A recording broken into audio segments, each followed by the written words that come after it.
Detén lo que estés haciendo ahora. Deja el móvil. Cierra esa otra pestaña. Porque lo que estoy a punto de explicarte es algo que casi todos los principales medios de comunicación están pasando por alto. El mayor evento deportivo de la historia de los Estados Unidos ya está en marcha. 56.000 millones de dólares en actividad económica proyectada. 48 naciones. Miles de millones de ojos puestos en los Estados Unidos. Y detrás de los estadios, detrás de las banderas ondeantes, detrás de todo el bombo de la ceremonia inaugural, hay una fisura geopolítica que se abre en tiempo real.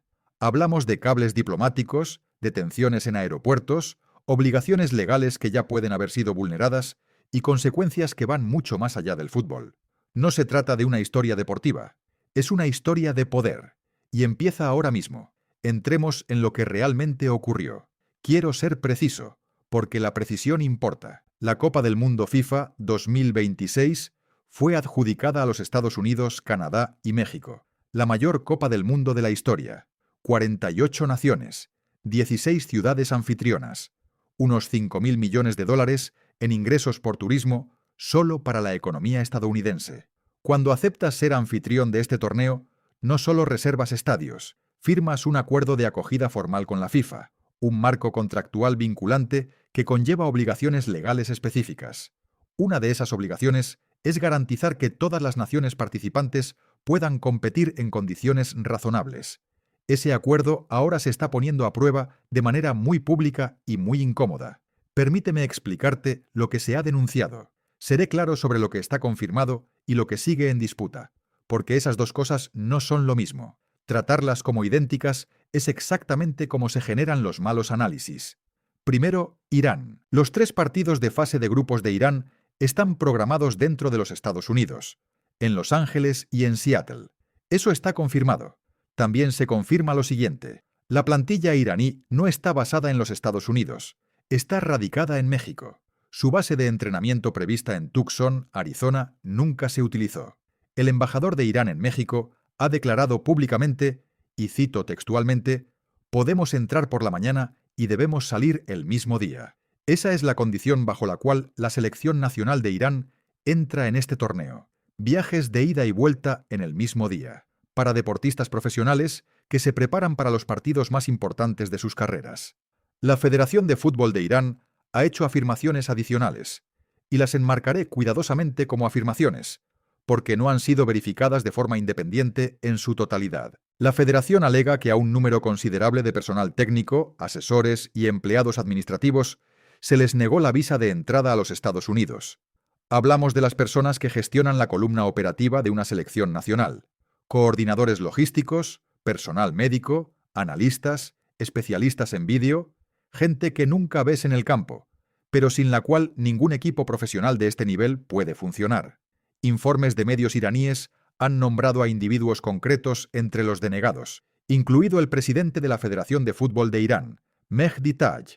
El gobierno de los Estados Unidos no ha confirmado ni negado públicamente las cifras citadas.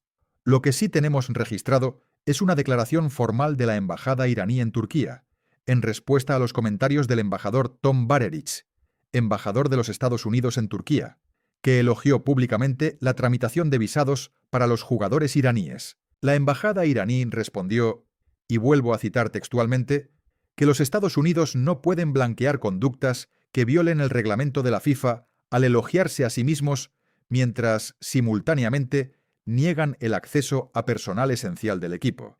Esa es una acusación diplomática formal, en público, con registro. Para contextualizar, esta situación no surgió de la noche a la mañana.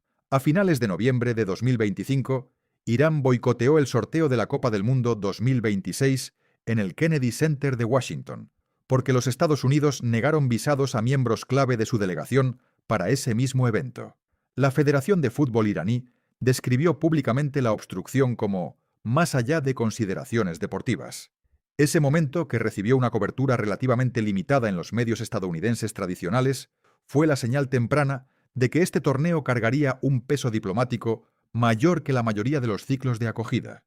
La tensión ha ido creciendo durante meses. Lo que observamos ahora no es una erupción, es una culminación. El secretario de Estado, Marco Rubio, abordó la cuestión directamente durante una audiencia del Subcomité de Asignaciones de la Cámara, declarando que los Estados Unidos no tienen problema con los atletas ni con su personal esencial, pero que la Administración no permitiría la entrada a personas vinculadas al cuerpo de la Guardia Revolucionaria Islámica bajo la cobertura de la delegación futbolística. Esa es la posición oficial. La disputa, por tanto, no recae sobre si los jugadores pueden participar, sino sobre cómo el gobierno define quién califica como personal esencial y quién se considera un riesgo de seguridad. Esa distinción, según se trace, puede paralizar funcionalmente la capacidad operativa de un equipo. Segundo, Irak. Irak regresa a la Copa del Mundo por primera vez en aproximadamente 40 años. Es un momento histórico para el fútbol iraquí, una nación que apareció por última vez en este escenario en 1986. La forma en que se informó su llegada a los Estados Unidos, si es exacta, es profundamente preocupante. Según una declaración de un funcionario conectado con el Comité Olímpico iraquí, el delantero iraquí Aymen Hussein fue retenido en el aeropuerto Chicago O'Hare durante casi 7 horas al llegar con la plantilla. Finalmente se le permitió la entrada. El fotógrafo oficial del equipo, Talal Salah, habría sido retenido más de 10 horas, sometido a controles telefónicos y de interrogatorios similares, y finalmente se le negó la entrada de forma total. Quiero ser preciso. El Servicio de Inmigración y Control de Aduanas, ICE, y el Departamento de Seguridad Nacional de los Estados Unidos no han confirmado esas versiones específicas. Trabajamos con declaraciones de una sola parte de la situación, pero lo que debo que retengas es que no se trata de fuentes anónimas. Son funcionarios nombrados, atletas nombrados, fotógrafos nombrados. Las preguntas que plantean merecen respuestas que aún no se han dado, porque al combinar Irán e Irak, ya no observamos un incidente aislado, sino un patrón. En geopolítica, los patrones nunca son accidentales. Ahora es donde deja de ser solo una historia de inmigración. Si has estado siguiendo y pensando, vale, es tenso, pero al final es una disputa de visados entre gobiernos con relaciones difíciles. Te pido que pauses ese pensamiento, amplía la perspectiva, porque hay una tercera dimensión en esta historia que casi nadie está conectando y que cambia todo el panorama. Mientras todo esto se desarrollaba en aeropuertos y embajadas, el Departamento de Estado de los Estados Unidos enviaba simultáneamente cables diplomáticos a naciones europeas. No sobre fútbol, no sobre visados, sobre el ébola. Un cable del Departamento de Estado instruía a los diplomáticos estadounidenses a advertir a los países europeos sobre, y cito el lenguaje reportado, posibles consecuencias si esos países no adoptaban medidas específicas de cribado sanitario antes de la Copa del Mundo. Quiero ser un analista responsable. Por tanto, separo dos cosas con mucho cuidado. Primero, es perfectamente legítimo que un país anfitrión coordine el cribado sanitario global antes de un evento que reunirá a millones de viajeros internacionales en las mismas ciudades durante 4 semanas. Eso no es controvertido, es gobernanza básica. Segundo, y aquí se complica, es la forma en que se redactó ese cable. El lenguaje reportado no suena a coordinación, sino a advertencia. La expresión «posibles consecuencias», dirigida a naciones aliadas, no es lenguaje de asociación, sino de presión. La pregunta que merece ser planteada abiertamente, sin una respuesta predeterminada, es: si una nación reduce simultáneamente su propia infraestructura sanitaria internacional y luego exige a sus socios que cubran ese vacío bajo amenaza de acción unilateral, ¿qué naturaleza tiene esa demanda? No es una cuestión política, es una cuestión de gobernanza, y no tiene una respuesta clara.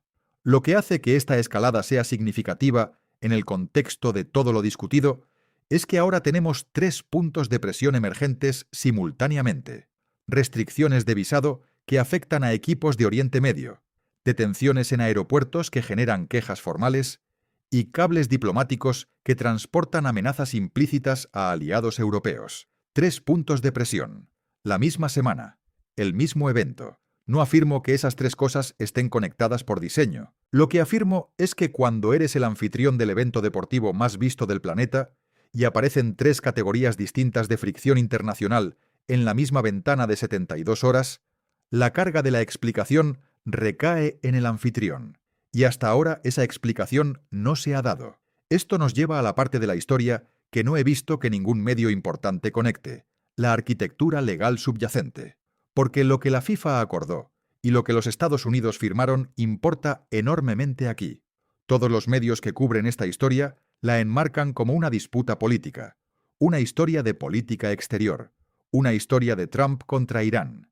Al hacerlo, al colapsarla en el familiar marco Estados Unidos contra sus adversarios, pasan por alto el problema estructural subyacente, el problema que sobrevivirá a este torneo, el problema que será relevante en 2030, en 2034, y cada vez que un gran evento internacional aterrice en suelo estadounidense. Así que construyamos esto con cuidado. Cuando los Estados Unidos presentaron su candidatura y fueron adjudicados la Copa del Mundo 2026, firmaron un acuerdo de país anfitrión con la FIFA. No es un apretón de manos, es un marco contractual vinculante. Abogados de la FIFA, de la US Soccer y de cada una de las 16 ciudades anfitrionas estadounidenses pasaron años negociando la redacción específica de ese acuerdo. Dentro de ese marco hay obligaciones explícitas respecto a los derechos de entrada y participación de todo el personal acreditado de los equipos, no solo los 26 jugadores de la lista, entrenadores, personal médico, directores técnicos, funcionarios administrativos, medios acreditados. Todos ellos. La firma de abogados Felicelo Law, que revisó la estructura de acogida de la FIFA, señaló públicamente que los acuerdos entre la FIFA y las ciudades anfitrionas estadounidenses son contratos privados vinculantes, lo que significa, importante, que el presidente no tiene autoridad legal unilateral para cancelarlos o modificarlos fundamentalmente. La FIFA ha utilizado mecanismos formales de disputa antes, no de forma ruidosa, no en conferencias de prensa, pero los mecanismos existen, y el precedente de invocarlos, aunque raro, es real. Esto es relevante ahora. Si las acusaciones de la Federación de Fútbol de Irán se verifican de forma independiente, y subrayo la palabra verifican, porque aún no estamos allí, no estamos ante una controversia política, sino ante una posible violación contractual por parte del país anfitrión. Son categorías de problema fundamentalmente distintas. Una controversia política genera titulares durante 72 horas. Una violación contractual genera procedimientos de disputa formal, sanciones financieras y, lo más significativo, sienta un precedente. Los precedentes en la gobernanza deportiva internacional no desaparecen. Ofrezco ahora el contexto histórico que lo hace aún más importante. Retrocedamos a Alemania en 2006, la Copa del Mundo que se conoció globalmente como el torneo que reintrodujo a Alemania al mundo, no a través de la fuerza militar ni del poder económico, sino mediante la hospitalidad, a través de estadios abiertos, con la imagen de una nación que había cargado con la mayor carga histórica del siglo XX y que dijo: «Venid todos y dejadnos mostrar quiénes somos ahora». El gobierno alemán trabajó en coordinación activa con la FIFA en cada cuestión de acreditación y entrada que surgió. Cuando surgieron problemas, y los problemas siempre surgen en un evento de esta escala, los resolvieron discretamente, rápidamente y con una prioridad clara: proteger la integridad del torneo. Ese es el punto de referencia. Así actúa una nación anfitriona cuando comprende lo que realmente implica acoger. Lo que observamos ahora es una prueba de resistencia de si ese punto de referencia sigue vigente. Y aquí hay una dimensión que lo corta aún más profundo. El deporte, y lo digo no como romántico sino como analista, es uno de los últimos espacios institucionales donde naciones que no pueden dialogar diplomáticamente siguen compartiendo el mismo terreno. Los Juegos Olímpicos, la Copa del Mundo, no son solo productos de entretenimiento, son infraestructuras funcionales para un tipo de contacto internacional que no existe en otro lugar. Cuando Irán y los Estados Unidos no pueden negociar directamente, cuando los canales diplomáticos están congelados, cuando los regímenes de sanciones y los conflictos por proxy hacen que la comunicación estatal a Estado sea casi imposible, el campo de fútbol es literalmente uno de los pocos lugares donde deportistas iraníes y público estadounidense ocupan el mismo espacio físico. No es una cosa trivial de comprometer. Quiero ahora abordar la dimensión económica, porque creo que está subinformada de forma dramática. La Copa del Mundo 2026 se proyectó para generar aproximadamente 5.000 millones de dólares en ingresos directos por turismo para los Estados Unidos. Esa cifra se basa en una suposición: que los aficionados de todas las naciones participantes podrán y querrán viajar para asistir a los partidos. Cuando introduces una incertidumbre significativa sobre la entrada de aficionados de varias naciones de Oriente Medio y Norte de África, no solo creas un problema diplomático, introduces fricción en un motor económico que las ciudades anfitrionas, Los Ángeles, Seattle, Dallas, Nueva York, han preparado durante años y cientos de millones de dólares. Piensa en lo que ese número representa a nivel práctico, porque la abstracción de miles de millones no mueve a la gente. Los detalles sí. El aficionado internacional, medio que asiste a una Copa del Mundo, gasta entre 4.000 y 7.000 dólares por viaje. Noches de hotel, vuelos, transporte terrestre, comidas, mercancía, experiencias locales. Ese gasto no va a Washington, va a una empleada de limpieza de un hotel en Los Ángeles, va a un propietario de restaurante en Seattle, va a un conductor de VTC en Dallas, va a los pequeños negocios que se han preparado para este momento durante 3 años, un aficionado de Marruecos que compró entradas 18 meses antes, una familia egipcia que planificó este viaje como una experiencia única en la vida, un simpatizante argelino que ahorró durante 2 años. No son abstracciones, son las unidades granulares de esa proyección de 5.000 millones de dólares. Y la incertidumbre, incluso la percepción de incertidumbre, cambia el comportamiento. La gente no viaja hacia la confusión, viaja hacia la confianza. Y ahora mismo, la señal de confianza enviada a los viajeros internacionales no es clara.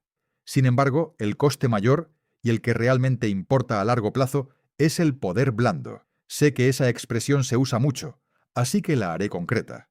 El poder blando es el retorno de la inversión que una nación obtiene cuando el mundo la observa actuar en un escenario global y se lleva una impresión positiva. No se mide directamente en dólares. Se mide en relaciones comerciales que se negocian con mayor facilidad, en turismo que continúa fluyendo después de que las cámaras dejan de grabar, en estudiantes extranjeros que eligen universidades estadounidenses, en empresas extranjeras que eligen ciudades estadounidenses para sus sedes regionales, en aliados que confían lo suficiente en la fiabilidad estadounidense para compromisos a largo plazo. Alemania obtuvo un enorme retorno de poder blando tras el torneo de 2006. La imagen de ese torneo, abierto, cálido, competente, orgulloso sin agresividad, cambió la percepción global de Alemania de maneras que los analistas siguen documentando hoy. Ese es un retorno real. Simplemente no aparece en un balance contable. Los Estados Unidos tenían la misma oportunidad en 2026. Y aquí está lo que hace que el poder blando sea particularmente frágil. Se potencia positivamente cuando todo va bien y se deteriora negativamente cuando las cosas se hacen visibles y públicamente mal. El mundo no está viendo los cables diplomáticos. El mundo está viendo las imágenes. Un jugador detenido en un aeropuerto. Un equipo acampado en un país vecino en lugar de entrenar en suelo estadounidense. Un fotógrafo rechazado en la frontera. Esas imágenes viajan rápido. Y no viajan con matices adjuntos. Ahora reduzcamos todo esto a la escala más humana, porque este es el punto del análisis donde la geopolítica debe volverse personal. O no significará nada. Piensa en lo que implica clasificar para una Copa del Mundo. Para un jugador iraquí que ha pasado toda su carrera en una cultura futbolística que no ha conocido más que conflicto e inestabilidad durante las últimas 4 décadas, que creció viendo la última aparición de su país en la Copa del Mundo en imágenes granulosas de 1986, que se ha entrenado para este torneo concreto, este momento concreto, durante años. Y entonces llega al aeropuerto O'Hare y espera, durante 7 horas, sin saber si podrá jugar. Eso no es una abstracción de política. Es un ser humano sentado en una sala de interrogatorio aeroportuaria en la semana más importante de su vida profesional. La pregunta que sigo repitiendo, la que merece una respuesta directa de los responsables de esta política, es simple. ¿Cuál fue el retorno estratégico de esas 7 horas? ¿Qué concretamente se ganó? Porque puedo decirte con precisión lo que se perdió. Buena voluntad, confianza, la credibilidad de los Estados Unidos como anfitrión que respeta sus compromisos, y el activo silencioso, acumulativo e irreemplazable de ser el país al que el mundo quiere visitar. Una vez que se malgasta ese activo, no se recupera en el plazo que uno elija. ¿A dónde se dirige esto? He analizado los escenarios, he revisado los precedentes y veo 3 caminos posibles. Ninguno es sencillo, ninguno es limpio, y el que se materialice revelará algo profundo sobre el tipo de actor global que los Estados Unidos eligen ser. Camino 1. La trayectoria actual continúa. Las restricciones permanecen. Las quejas de la Federación de Fútbol de Irán avanzan por los canales formales de disputa de la FIFA. El torneo sigue. Se juegan los partidos. Se marcan los goles. En la superficie todo parece bien, pero bajo la superficie algo ha cambiado de forma permanente, porque cada nación que aspire a ser anfitriona de futuros torneos, 2030, 2034 y más allá, ahora hará un cálculo nuevo, un cálculo que no existía antes de esta semana. Y ese cálculo es el siguiente: si los Estados Unidos pueden aplicar selectivamente sus obligaciones de anfitrión según sus preferencias geopolíticas actuales, entonces el acuerdo de acogida mismo vale menos de lo que pensábamos. Es un daño lento, pero el daño lento sigue siendo daño. Camino 2. La FIFA actúa, no de manera ruidosa, no en una rueda de prensa, sino a través de los mecanismos formales que existen dentro del acuerdo de acogida. Tras puertas cerradas, a los funcionarios estadounidenses se les presenta una elección clara: modificar la aplicación de esas restricciones para el personal acreditado del Mundial, o enfrentarse a procedimientos de disputa formal que se harán públicos. Eso nunca ha ocurrido a una nación anfitriona a esta escala. Si ocurre ahora, no solo genera titulares, genera una cuestión constitucional sobre la jerarquía entre los acuerdos deportivos internacionales y la autoridad migratoria nacional. Esa cuestión nunca se ha juzgado en un tribunal. Nadie conoce la respuesta definitiva, y la mera incertidumbre ya remodelaría la redacción de todos los futuros acuerdos de acogida, no solo para la FIFA, sino también para los Juegos Olímpicos, la Copa del Mundo de Rugby y cualquier gran evento internacional que siga. Camino 3. Resolución discreta. Canales diplomáticos tras bastidores logran un marco de trabajo. Se hacen excepciones. La tensión pública se desescalada. El torneo sigue con mínimas incidencias adicionales. Pero lo que el Camino 3 no arregla es que las imágenes ya están fuera. Las declaraciones ya están en el registro. La acusación diplomática de la embajada iraní ya está documentada en varios medios internacionales. Los reportes de O'Hare ya se han publicado en agencias de noticias de todo el mundo. Una resolución discreta no borra una herida visible, solo detiene la hemorragia. 3 caminos posibles, 3 resultados muy diferentes. Y el camino en el que nos encontramos ahora sigue determinándose en tiempo real, en salas de negociación, en oficinas legales de la FIFA, en decisiones que se toman en el Departamento de Estado y en la Casa Blanca. Esta historia no ha terminado, apenas está comenzando, y cuando la FIFA haga un movimiento formal, lo cual creo que está próximo, el marco entero volverá a cambiar. ¿Qué camino crees que estamos tomando? Porque tu respuesta a esa pregunta me dice algo sobre cómo percibes el poder americano operando en el mundo hoy. Y realmente quiero saberlo, porque el mejor análisis en este ámbito nunca es una sola voz. Es una conversación, no es una historia deportiva. Nunca lo fue. Siempre se trató de algo mucho más grande que un balón y una red.